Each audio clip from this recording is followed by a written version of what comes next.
Why is it that so many people go to temples and leave feeling unfulfilled? Could it be that we've been doing it all wrong this entire time? Welcome back to the channel. Today, we are going to walk you through an essential, yet often overlooked, spiritual discipline: how to properly worship in a Buddhist temple. The way you enter, the way you move, the way you bow, and even what you eat beforehand, it all matters. These are not random customs, they are carefully crafted steps to prepare your body and mind to connect with something greater. Yet, many visitors unknowingly disrespect the sacredness of the space and the rituals involved. Let's dive into the proper way to approach temple worship. Whether you're new to Buddhism or someone who frequents temples often, you'll find that true reverence lies in the details. And it's these details that transform a simple visit into a powerful spiritual experience. Imagine stepping into a temple, not just as a tourist, not just as an observer, but as a seeker, a guest in a house of awakened beings. The preparation begins even before you set foot inside. Cleansing the body is step one. Why? Because a clean body sets the stage for a pure mind. A quiet bath, a conscious moment of purification, is not vanity, it's symbolic. You're washing off the dust of the world to meet the sacred. But that's not all. Your diet matters too.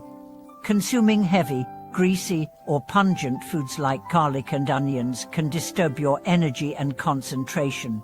Many traditions recommend avoiding meat and strong flavors on the day of your visit. It's not just about dietary laws, it's about creating the right internal conditions for clarity and reverence. Then there's attire. Modest isn't just old-fashioned, it's meaningful. Entering a temple is not like going to a concert or a beach party. It's an act of sacred presence.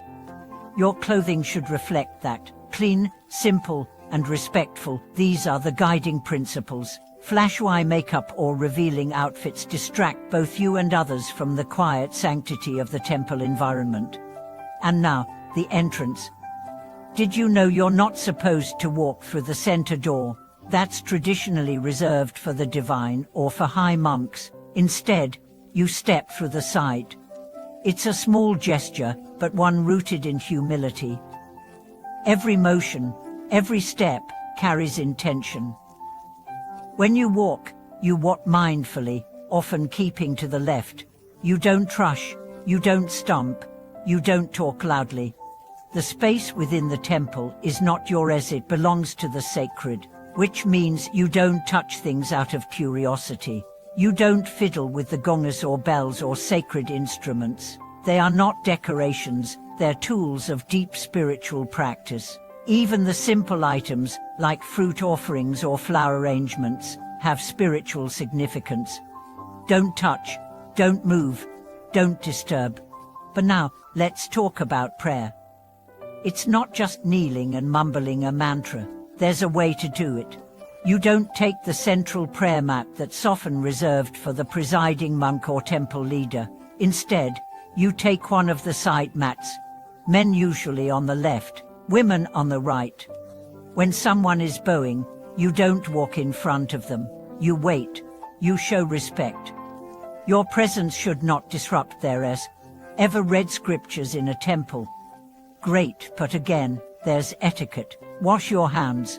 Place the sutta on a flat surface. Don't put other objects on top of it. Don't sit with it in your lap. A sutra is not just a book. It's a living embodiment of the Buddha's teachings. Treat it as such. When it comes to meeting monks, there's protocol too. You don't call them monks or Buddhist guys. You refer to them as master or a venerable. You don't shake hands or hug them. You place your palms together and give a gentle bow. That one gesture speaks volumes. It's an act of reverence, not just toward the person, but toward the Dharma they represent. Attending a sermon. Wonderful. But you don't arrive late. If the monk has already taken the seat, you bow to the Buddha first before quietly taking your place. Once seated, you don't chat with friends. You don't get up frequently, and if you must leave, you bow and exit quietly. That's how you listen, not just with ears, but with the whole body. Even outside of structured rituals, decorum matters. You don't gawk at statues or loudly take pictures. You don't laugh, lie down, or eat inside the main hall. And if you bring children, you must ensure they understand the need for quiet and respect. The temple isn't just a public park, it's a sacred sanctuary. Meals at the temple, they're not freebies. They're part of an age-old practice of mutual giving. You receive the food as an offering.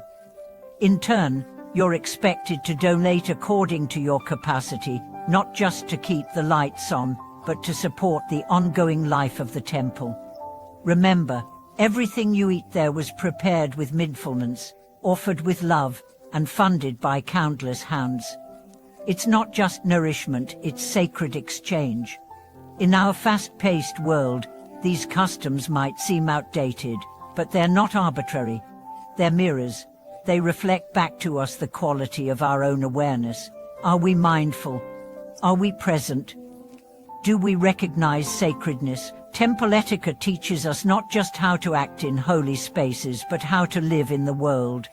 Because here's the truth, the temple is a training ground. It's where you practice reverence so you can carry it into your life. Every bow teaches humility. Every moment of silence cultivates awareness. Every gesture of respect becomes a lesson in compassion. And when done right, worship isn't just ritual, it's transformation. You might think all this is just about temples, but look closer, it's about you. It's about how you approach life, how you relate to others, how you honor something greater than yourself.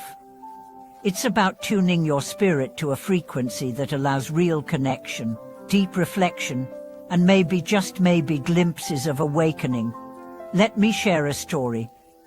A young woman once visited a temple for the first time. She didn't know the rules. She entered through the middle door, wore a flashy dress, talked loudly, took selfies with the Buddha statues. But then, she saw an old woman, kneeling quietly, whispering a chant with tears in her eyes. Something clicked. She felt ashamed. She sat down, she listened, she wept. That day changed her life, not because of some miracle, but because she saw what reverence looks like. And she saw how far she was from it. That's the power of doing things right. Not to impress others, not to follow tradition blindly, but to open the heart, to align with something eternal. If you've ever felt lost or confused about how to behave in a temple, remember, it's not about perfection. It's about sincerity. It's about presence. And above all, it's about honoring the sacred both outside and within.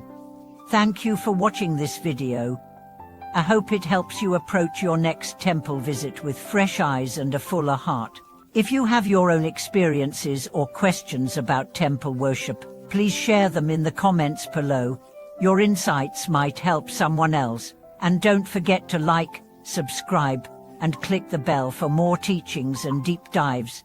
Your support means the world to us.